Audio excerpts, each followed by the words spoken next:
everybody. This is Moses from ZAATAR Gardens. In this episode 115 of Gardening Without Edits, I'm going to show you something really quick. A lot of work today in the garden, thinning fruit, but I'm going to show you something really quick before the sun sets on the grapevines. I get a lot of questions on how do grapes, propagate, or not propagate, but like how do the clusters form. So I'll show you right now.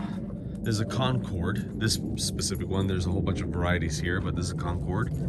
So you can see the clusters are forming. And then let me see where that really good one is. Here, I'll show you this one. And then it opens up to the flower. So a lot of people don't know that grapes have flowers. They're pretty cool.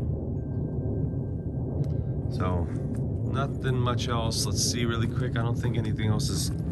This is a Thompson. Still hasn't opened up, but this will flower like that Concord.